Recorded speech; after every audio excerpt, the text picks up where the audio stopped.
Selamat pagi saudara, Anda menyaksikan Breaking News Kompas TV bersama saya Nanda Aprilia. Saudara, hari ini Litbang Kompas merilis survei Pilkada Jawa Barat 2024 yang diselenggarakan pada 1 hingga 9 November 2024. Pilkada Jawa Barat ini saudara diikuti oleh 4 pasangan calon, yakni paslon nomor urut 1 Acep Adang Ruhyat dan Gitalis Dwi Natarina, dan paslon nomor urut 2 JJ Wiradinata berpasangan dengan Ronald Surapraja, kemudian paslon nomor urut 3 Ahmad Saiku dan Ilham Akbar Habibi, serta paslon nomor urut 4 Dedi Mulyadi berpasangan dengan Erwan Setiawan. Survei ini saudara dilakukan dengan wawancara tatap muka yang diselenggarakan Litbang Kompas dari tanggal 1 hingga 9 November 2024. Kepada 630 responden yang dipilih secara acak menggunakan metode pencuplikan sistematis bertingkat. Tingkat kepercayaan survei ini saudara mencapai 95%, di mana margin of error penelitian kurang lebih 3,9%. Survei ini sepenuhnya dibiayai oleh Harian Kompas. Simak selengkapnya terkait dengan hasil survei ini di Litbang Kompas, di Harian Kompas dan laman kompas.id. Dari jajak pendapat yang dilakukan Litbang Kompas, 4,1% responden menyatakan dukungan pada paslon Acep Adang Ruhyat dan Gitalis Dwi Natarina. 4,6% memilih paslon JJ Wiradinata dan Ronald Surapraja, sementara 9,0% responden memilih paslon Ahmad Saiku dan Ilham Akbar Habibi, dan 65,0% responden memilih paslon Dedi Mulyadi dan Erwan Setiawan. Sementara saudara, 17,3% responden masih belum menentukan pilihan atau tidak tahu.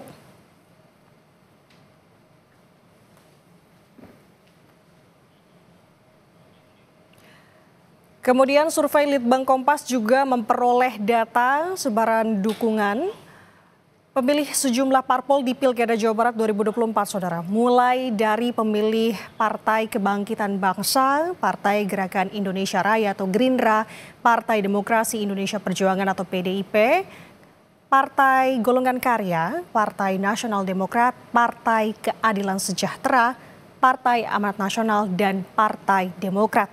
Kita akan perjelas dari masing-masing partai, saudara.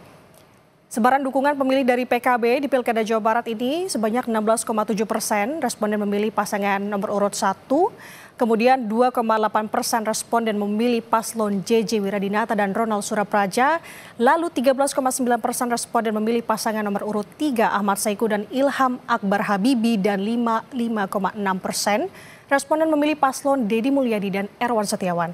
Sementara 11,1% responden menjawab tidak tahu atau belum menentukan pilihan. Kita bergeser ke sebaran dukungan pemilih dari Gerindra, saudara.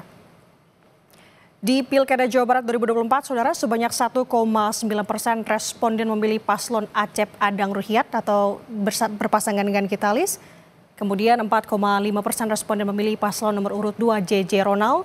Lalu 9,0% responden memilih paslon Ahmad Saiku dan Ilham Akbar Habibi, dan 72,9% responden memilih paslon Dedi dan Erwan. Sementara 11,6% responden menjawab tidak tahu atau belum menentukan pilihan.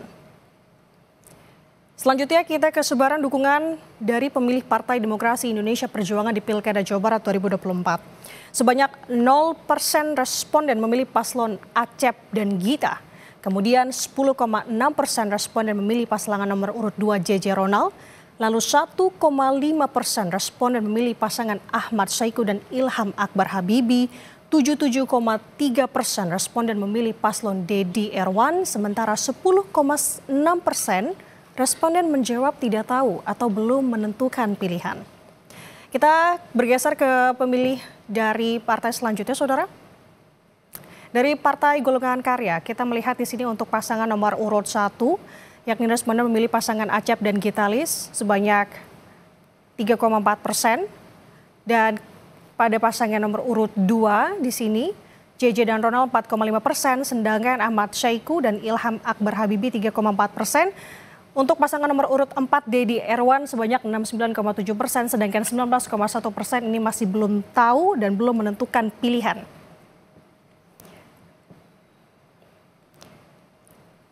Nah, kita bergeser ke partai lainnya, saudara.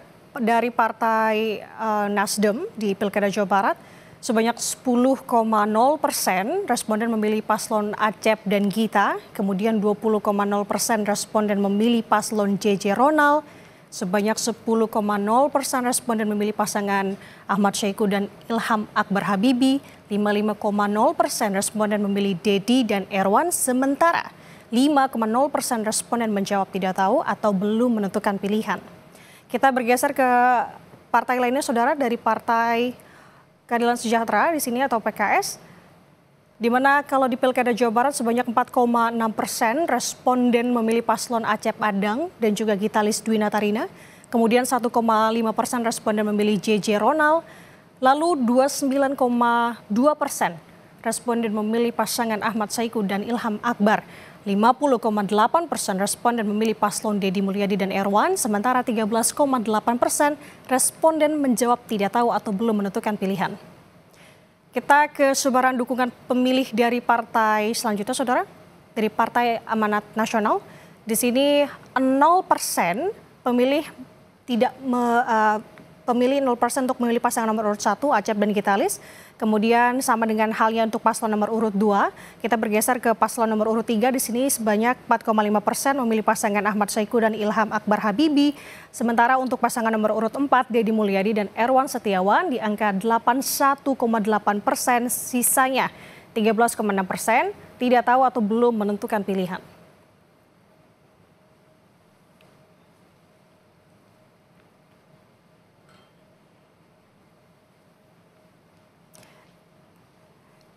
Sementara untuk partai selanjutnya, saudara, kita akan bergeser ke Partai Demokrat, di mana untuk paslon nomor urut 1 responden sebesar 0% memilih pasangan nomor urut 1 Acep dan Gitalis.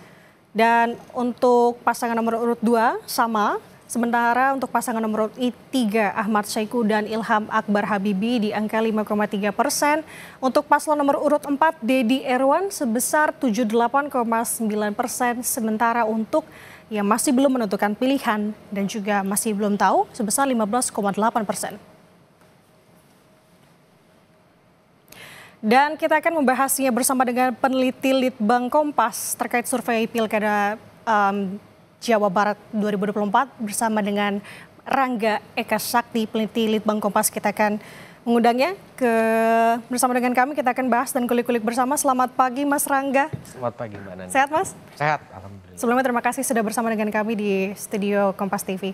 Kita akan bahas terkait dengan hasil survei Pilkada Jawa Barat 2024 ini. Bisa digambarkan ini bagaimana cara bacanya dan juga maknanya seperti apa Mas Rangga? Ya, jadi yang pertama memang kita bisa lihat ya dari sini bahwa tangkapan terakhir ya di awal November ini situasi peta elektoral di Jawa Barat itu sudah relatif mengerucut begitu ya ke satu paslon, yaitu Pak Dedi Mulyadi dan Erwan Setiawan.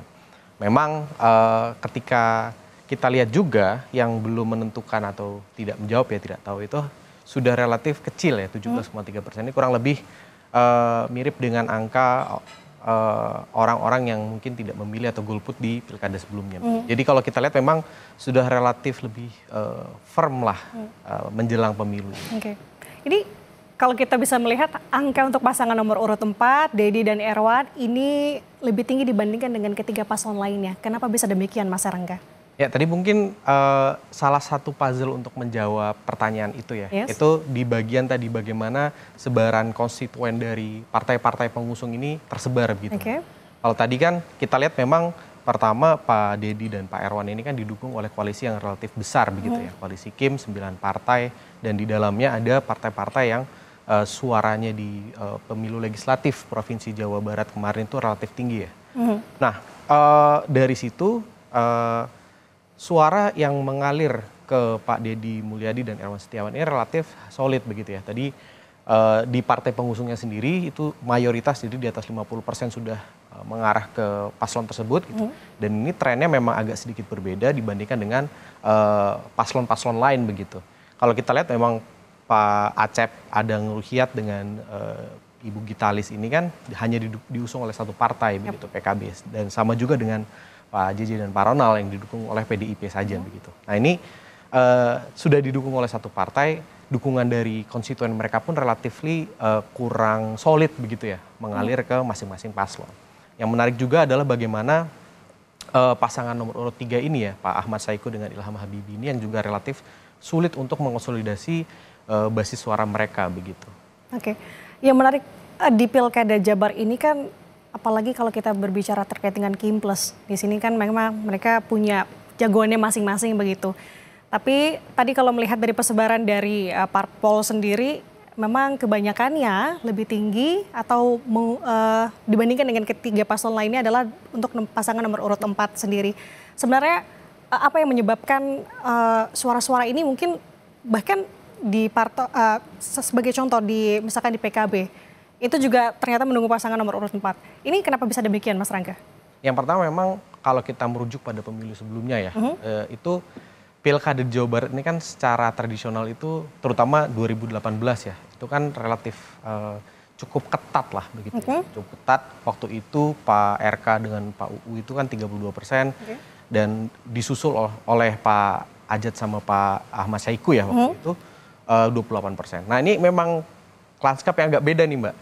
Nah bisa jadi pertama memang faktor kuatnya mesin partai, terutama mungkin Golkar dan Gerindra begitu ya di Jawa Barat yang secara dari pemilu 2019 kemudian 2024 kemarin itu cukup sukses di provinsi ini. Nah itu bisa jadi modal elektoral yang besar juga kan Mbak. Jadi infrastrukturnya itu sudah lebih mantap begitulah. Dan yang kedua memang pada akhirnya tadi ya kan setiap dari paslon ini mungkin punya basis-basis sendiri secara geografi juga begitu. Nah salah satu hal yang menarik juga di PKS ini kita lihat mungkin PKS ini kan punya basis yang cukup besar sebenarnya di daerah-daerah yang urban begitu ya. Taruhlah misalnya daerah Depok, kemudian Bekasi begitu.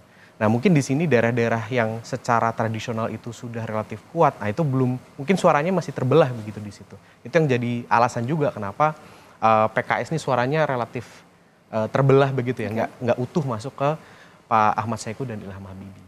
Oke, kita kembali lagi ke angka ini Mas. Ini bisa seperti ini apakah juga karena cara berkampanye di media sosial atau apa yang mereka lakukan ataupun ada terkait dengan kultur mungkin yang menjadi salah satu faktor?